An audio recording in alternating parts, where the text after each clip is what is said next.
लेकिन ये तौफीक नहीं होता है कि जिस बच्ची को हम जिस बच्ची की निस्बत लेकर के आए हैं वो कुरान पढ़ना जानती है कि नहीं, कुरान की हाफिजा है कि नहीं, दीनी मसाइल वो जानती है कि नहीं। दीनी मसाइल जब ना जानेगी तो जब बच्चा जो पैदा होगा तो उसको तरबियत क्या करेंगे? तरबियत के लिए ये ऐसे लोगों की जरूरत है, दीनदार लोग जो यहाँ बैठे हुए हैं ऐसे लोगों की जरूरत है। और बच्चे की तरबियत में माँ का अहम रोल फरमाया होता है। तो जब माँ गड़बड़ रहेगी तरबियत क्या करेगी? शौहर बड़ा खुश हो गया और कहा कि ये तो बड़ी खुशकिस्मती है कि हमारे घर में कुरान की तालीम हो, हमारे घर में बच्चियां कुरान पढ़े, ये तो बड़ी अच्छी बात है। शौहर खुश हो गया। कल से अब बच्चियों को, मोहल्ले की बच्चियों को बुला करके वो हाफिजा, वो कारिया कुरान दीनी तालीम का सबक देने लगी, कुरान पढ़ाने लगी।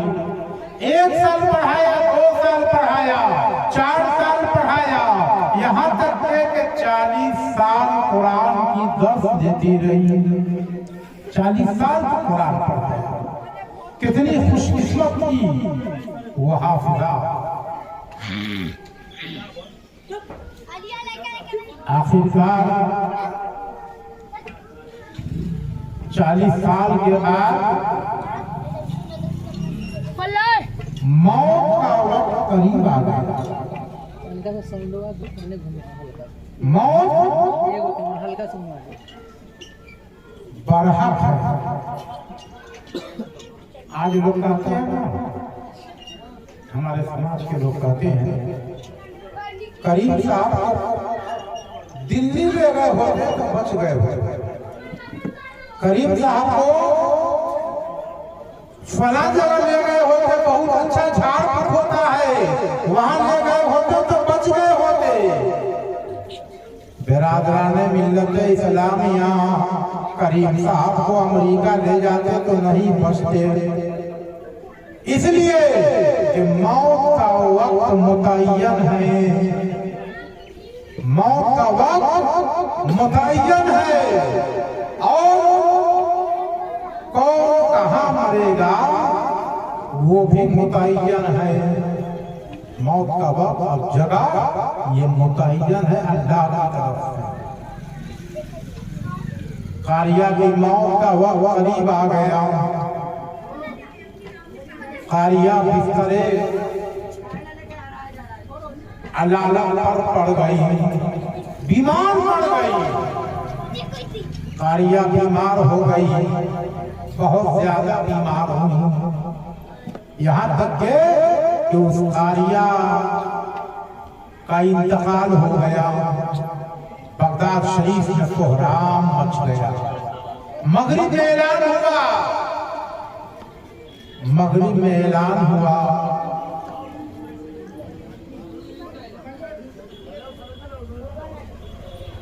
जिस्म फानी है, सजाने की जरूरत क्या है, हुस्न दुनिया को दिखाने की जरूरत क्या है।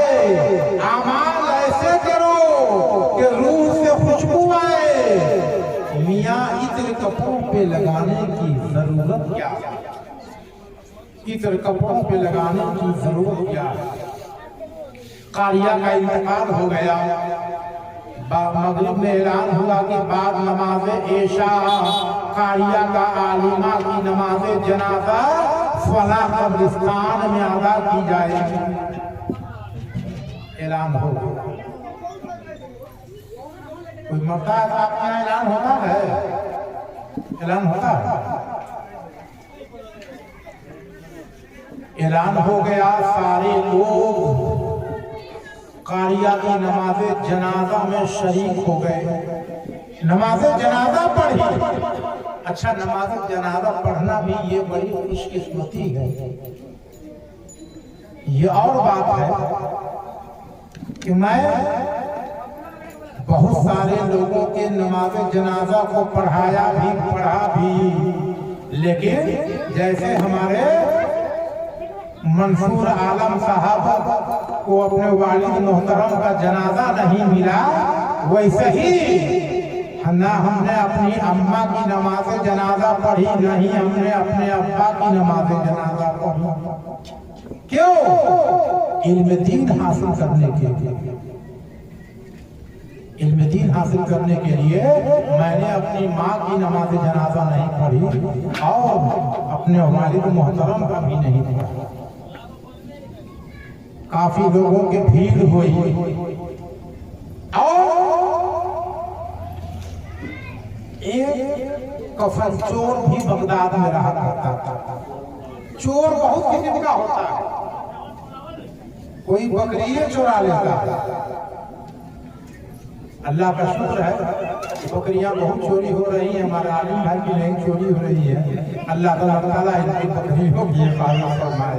ताला काट ले रहा है। रात मैंने देखा आलम भाई के यहाँ पूरन टोला में मोटा ताला था। पूछ दिया हमने कि इसी में से बकरी चोरी का, कि हाँ, ताला ला करके दिखाए कि देखिए कितना मोटा ताला था, और काट दिया। तो बकरियों के चोर होते हैं, सोना चांदी चुराने वाले होते हैं, और कोई दीन में भी चोरी करते हैं। देखा हुआ नमाज पढ़ते हुए 1 मिनट में 4 रकात नमाज, या कोई 2 मिनट में 4 रकात नमाज पढ़ लेता है, फटाफट फटाफट सजदा। ये चोरी। कोई रमजान आने वाला है, रमजान में भी चोरी करते हैं, घर में घुस करके खा लेते हैं, अब बाहर खूब दफन करते हैं, या फिर मुंह सुखाए रहते हैं। शाम को खूब मुंह को हरा भरा दफन करके किए रहेंगे। ये चोरी है। चोरी इंसान से नहीं, खुदा से करते हैं। हमें खौफ खुदा का रखना चाहिए। किसी भी शख्सियत से आप अपना खौफ करते हैं, खुदा से खौफ करते तो वली अल्लाह।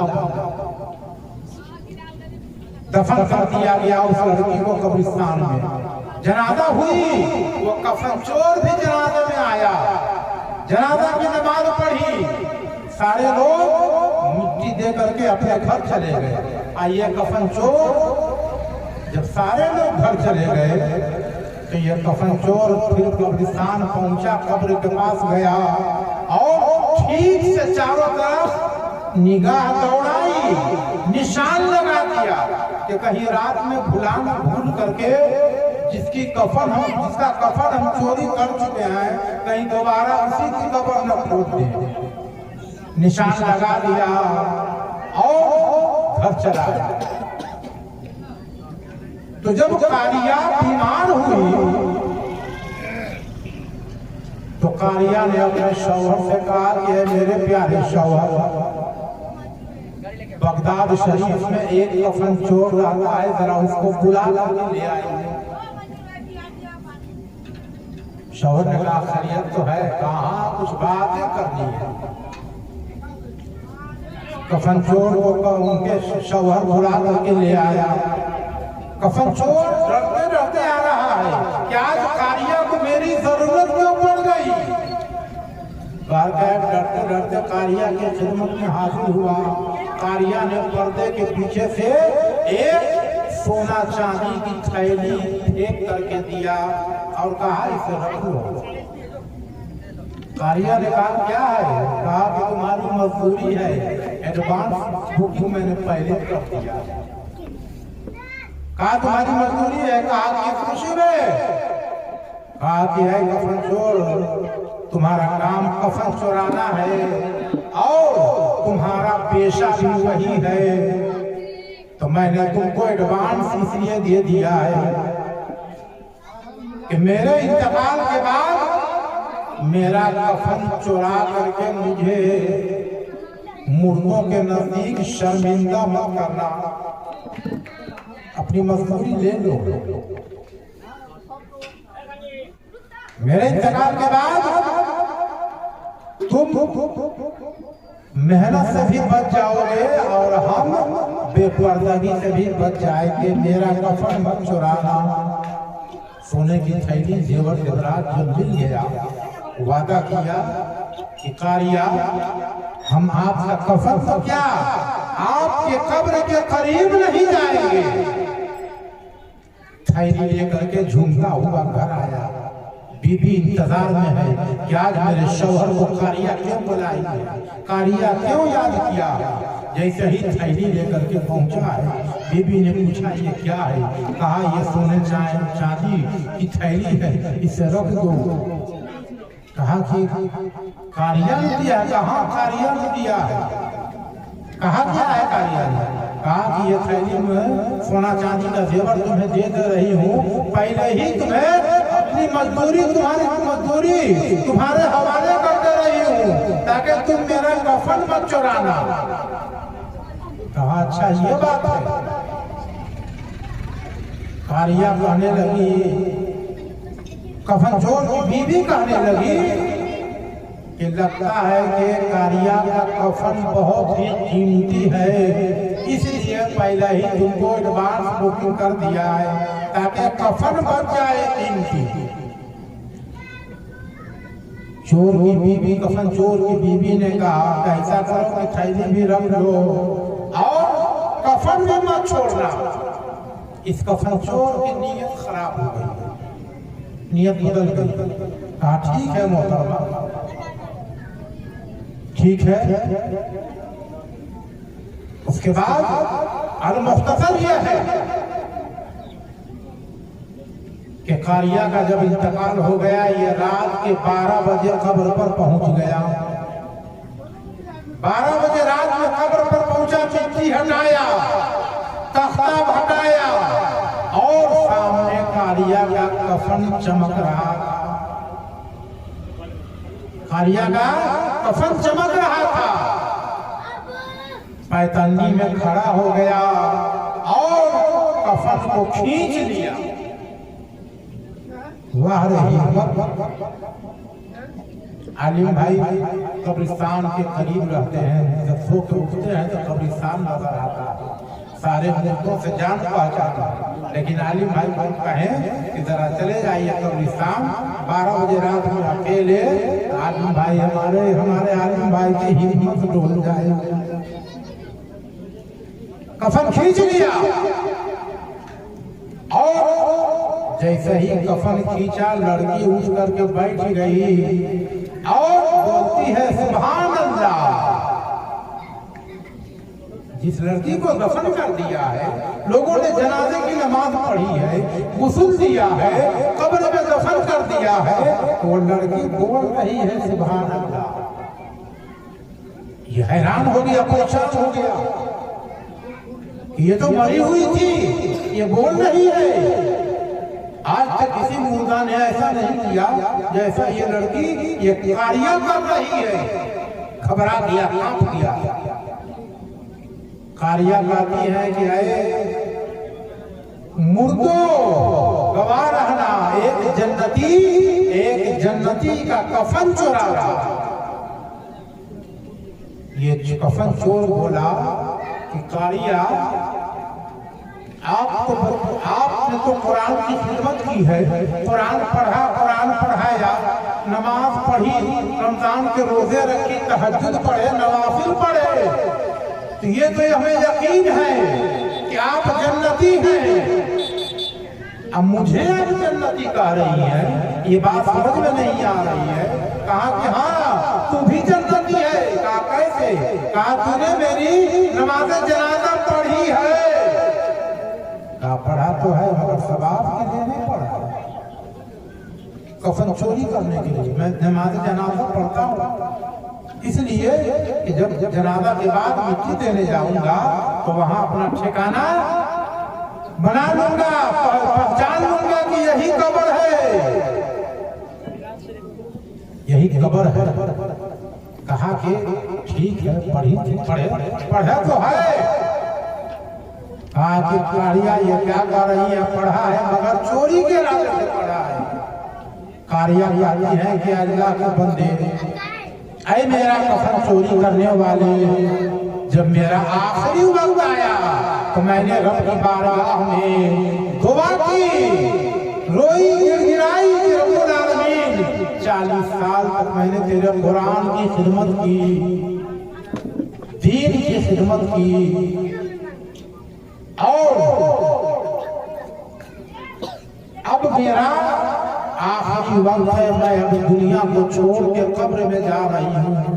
रब्बुल आलमीन जो मुझसे गुनाह हुआ होगा उसे माफ कर दे अपने फजल करम से। कुरान पाक की सदके में मेरे गुनाहों को माफ कर दे, मुझसे राजी हो जा और कब्र की आफतों से हमें महफूज कर दे। गैर से आवाज आती है कि मेरी प्यारी बंदी परेशान मत हो, मैंने तुम्हें भी बख्श दिया है, और जो तेरा तेरी नमाज़े जनाजा पढ़ेगा उसे भी हमने बख्श दिया। कारिया कहती है कि बता तू पढ़ा कि नहीं पढ़ा? आप पढ़ा दो। कारिया कहती है कि कफन चोरी करने वाले अल्लाह तआला ने अपने महबूब पाक के सदके, आमना के लाल के सदके हमारे भी गुनाहों को बख्श दिया, और तुमने मेरी नमाज़े जनाजा पढ़ी, तुम्हारे भी गुनाहों को बख्श दिया है। बताओ पढ़ा कि नहीं पढ़ा? आप पढ़ा। तो कहा कि ऐ मेरे प्यारे जन्नती भाई, जब तेरी बख्शिश हो गई मेरे सदके में तो इतना ख्याल रखना कि इसके बाद अब कोई कफन चोरी मत करना, कोई गुनाह मत करना। वो नौजवान, वो कफन चोर वहां से कारी से माफी मांगते हुए कारिया से माफी मांगा और रब की बारगाह में तौबा की कि रब्बुल आलमीन मेरी तौबा कबूल फरमा ले। अब मैं इन गुनाहों से मैं तौबा करता हूँ कि कभी चोरी नहीं करूंगा। चोरी करने की सजा क्या है? उसका हाथ काटा जाए। चोरी नहीं करूंगा। वहां से सीधा आया, गुस्ल किया और रात में मस्जिद पहुंच गया और रात भर अल्लाह की इबादत करता रहा। और नतीजा क्या हुआ? नतीजा ये है कि रब ताला का दरिया रहमत जोश में आ गया और वही कफन चोर अल्लाह का एक वली बन गया। मेरे मोहतरम दोस्तों, अल्लाह ताला की बारगाह में दुआ है कि अल्लाह ताला अपने फज़ल व करम से और इस महफिल पाक के सदक़े में आने जनाब मरहूम करीम साहब की मग़फ़िरत फरमाए और उनके बच्चों को सब्र जमील अता फरमाए और उनके घर में बेपनाह बरकतें अता फरमाए। वमा अलैना इल्लल बलाग।